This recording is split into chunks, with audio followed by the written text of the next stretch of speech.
Vítejte u dalšího videa s názvem Speciální brýlová skla proti narůstání dioptrií u krátkozrakosti. Já jsem Lucie Křepelová, jsem optometristka v oční optice Křepela v Moravském Krumlově. A pojďme na to. Jak ta sklíčka v brýlích vlastně fungují? Když se podíváte na ty dva obrázky, tak klasické sklíčko dokáže zobrazit tak, že v centru člověk vidí dobře, ale periferní část toho obrazu nedopadá na sítnici. To znamená, periferně ta sítnice nevidí ostrý obrázek a má tendenci se prodlužovat, dorůstat, aby ona viděla ostře. Tím pádem se prodlouží celé oko a dojde k nafouknutí toho oka, tak jak jsme si říkali v jednom z předchozích videí, a potom můžou narůstat dioptrie. Speciální sklíčka mají periferii, to znamená tu periferní část upravenou tak, aby paprsky dopadaly vždycky na sítnici, centrálně i periferně. Zásadní rozdíl v klasických a v těch speciálních sklíčkách je právě tento. Základem úspěchu jsou přesné dioptrie, jinak to nemůže fungovat. Dřív se to dělalo tak, že se dětem například naměřili -2 dioptrie, ale do brýlí se předepsalo třeba jenom -1,5 dioptrie. A oko se nechávalo takzvaně trénovat. Ukázalo se ale, že tenhle způsob není úplně funkční. A ty slabší dioptrie potom pro děti znamenají, že nevidí úplně dobře do dálky, což je omezuje v každodenním životě, třeba při sportu. A může to vést k tomu, že ty děti mění svůj životní styl, preferují více aktivity na blízko, jsou více v místnosti, více třeba věnují čtení, počítačovým hrám, mobilu. A to se zase negativně projeví na narůstání dioptrií. A jak už jsme si říkali, cílem je děti dostat ven na denní světlo. Nelkejte se proto, pokud vaše dítě doteď nosilo třeba -1,5 dioptrie a nyní má předepsané -2,5 dioptrie. Nemusí to nutně znamenat nárůst o 1 dioptrii, ale může to být způsobeno právě tady tímhletím předchozím podkorigováním, které ale teďka už se nedělá. Pro koho jsou vlastně ty speciální sklíčka vhodná? Pro všechny děti s rizikem narůstání dioptrií. Kdo to je? Jsou to děti s genetickými předpoklady pro vznik krátkozrakosti, to znamená jeden nebo oba rodiče mají tu krátkozrakost. A potom jsou to děti, nejvíc jsou ohrožené děti ve věku 7 až 12 let, protože ty děti rostou v tomhle věku nejvíce, nejrychleji. A i ty dioptrie potom narůstají nejrychleji. Samozřejmě děti mladší tam spadají taky. A děti starší 12 let nerostou tak rychle, ale neznamená to, že by u nich to riziko už potom nebylo. Ale jak říkám, nejrizikovější je ta skupina dětí 7 až 12 let. Potom jsou to děti, které tráví na denním světle méně než 1,5 hodiny za den. Sem se počítá sport a jakákoliv aktivita venku. A potom jsou to děti, které stráví aktivitou na blízko víc než 3 hodiny denně. A tady bych chtěla jenom upozornit, že se nepočítá čas strávený ve škole, ale je to odpoledne, to znamená, počítá se tam psaní úkolů, kreslení, počítač, Lego, čas na mobilu, na tabletu, prostě na blízkou vzdálenost. Když ty děti jsou doma, to je jedno, že navlékají korálky, pořád je to činnost na blízko. V jednom z dalších videí, nebo za chvilku si potom řekneme, co dělat s tím, aby to dítě, když už musí třeba dělat ty úkoly, nebo musí udělat nějakou jenom seminárku, nebo něco na počítači, jak to udělat, aby ty oči se nepřetěžovaly a zase to nevedlo k narůstání těch dioptrií. Další otázka rodičů. Opravdu to speciální sklíčka fungují? Na trhu jsou sklíčka několika značek, každé jsou na jiném principu. Statistiky uvádí úspěšnost kolem 50 až 60%. A možná vás napadá, co těch zbylých 40%. Vždycky existuje riziko, že zrovna vy si vytáhnete černého Petra a že to u vás takzvaně nebude fungovat. To znamená, že dioptrie budou narůstat o víc než půl dioptrie za 6 nebo za 12 měsíců. Ta otázka vždycky je, opravdu to nefunguje. Co by se stalo, kdyby to dítě tyhle speciální sklíčka nenosilo? A to samozřejmě nikdy nezjistíme.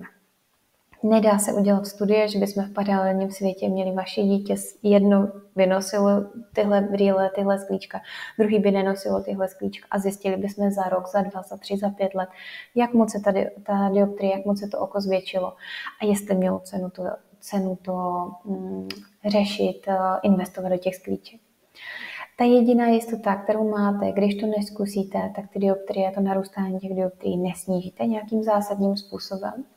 A jediná jistota, kterou máte, že když to zkusíte, koupíte speciální sklíčka, že víte, že jste udělali maximum pro to, aby to oko nenarůstalo, neprodlužovalo se.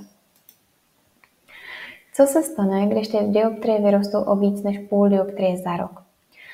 Pokud dioptrie rostou i přesto, že jsou splněny všechny podmínky, to znamená, máme přesně změřené dioptrie na dálku, je to takzvaná plná korekce, dítě nosí ty brýle co nejvíc hodin za den a dokázali jste upravit i životní styl, to znamená omezit obrazovky, omezit čas strávený na blízko, nepřetěžovat ty oči a zároveň co nejvíce času venku na denním světle.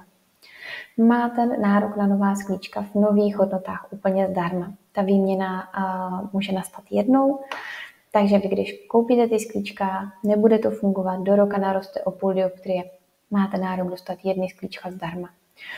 Samozřejmě vždycky všichni chceme, aby to nenarůstalo, aby tohleto nebylo potřeba, ale kdyby náhodou jste se báli, že prostě za půl roku, za rok budete kupovat nový sklíčka ve stejné ceně, nemusíte se bát a máte tam vždycky nárok ještě na jednu výměnu zdarma. Tak, ta léčba krátkozrakosti je založena vlastně na 3 pilířích. Je to změna životního stylu, která znamená omezení zrakového stresu. Je potřeba děti dostat pryč od obrazovek a nepřetěžovat ty oči nadměrnou aktivitou na blízku. Vy se potom rozhodnete, jestli svému děti pořídíte normální, klasická sklíčka, anebo ty speciální, o kterých se bavíme v tomto videu.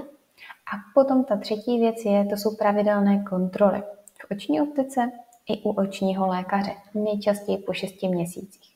V ideálním případě chodíte i na pravidelné měření délky oka. Kde mi tu délku oka změří? U nás v oční optice v Moravském Krumlově máme přístroj, který to dokáže. Díky tomu zjistíme, jak dlouhé oko je na začátku a vlastně i v průběhu těch měření zjišťujeme, jak moc se to oko zvětšuje, jak moc rychle roste, jestli je to odpovídá normě, tak jak rostou oči normálně, anebo jestli ten nárost větší. To měření se provádí pravidelně jednou za 6 měsíců a ten termín jsme schopni vám připomenout pomocí SMS zprávy. Telefon potom na objednání najdete v popisku tohoto videa. Jak to měření probíhá?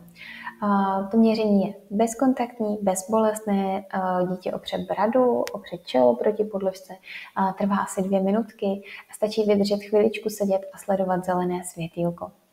Nebojte se na to měření k nám přijít i v případě, že brýle si pořizujete někde úplně jinde. A tahle hodnota je prostě strašně důležitá a od toho se potom dá odvíjet to, jestli pořizovat speciální sklíčka, jestli zatím čekat. Můžete chodit jenom na měření, i třeba když ty sklíčka ještě si nepořizujete svému dítěti. Můžeme to sledovat půl roku, rok a uvidíme, co se děje a teprve potom uvažovat o nějakém jiném řešení. Tak, shrnutí tohoto videa. Řekli jsme si, že základem úspěšné léčby krátkozrakosti je úprava životního stylu, to znamená omezení toho zrakového stresu. Můžete řešit pomocí speciálních sklíček v brýlích, případně pomocí kontaktních čoček a jednou za 6 měsíců se chodí potom na kontroly. S výběrem těch sklíček vám poradí v oční optice a úspěšnost je 50 až 60%. V případě, že to nebude fungovat, máte nárok na pár nových sklíček zdarma. Pokud vás zajímá ještě něco o prevenci krátkozrakosti, to znamená, máte třeba víc dětí, jedno z nich už je krátkozraké, teďka řešíte, co si o sourozenci, chcete je udržet co nejdýl bez brýlí, podívejte se ještě na další video, kde budeme detailně rozebírat vše, co můžete udělat pro zdravé oči svých dětí, aby brýle vůbec nemuseli nosit. Případně, aby vznikla ta krátkozrakost aspoň co nejpozději. A pokud máte ještě další otázky, tak zkuste mrknout na další videa. Případně pokud si nechcete svoje oči ničit koukáním do obrazovky, tak se přijďte zeptat, poradit k nám do oční optiky. Objednat se můžete buď pomocí QR kódu, anebo dole v popisku. A když při objednání napíšete do poznámky krátkozrakost, tak to pro nás bude skvělý. A na té schůzce probereme rizika vzniku krátkozrakosti právě u vašeho dítěte a navrhneme společně řešení, které bude ideální právě pro vás.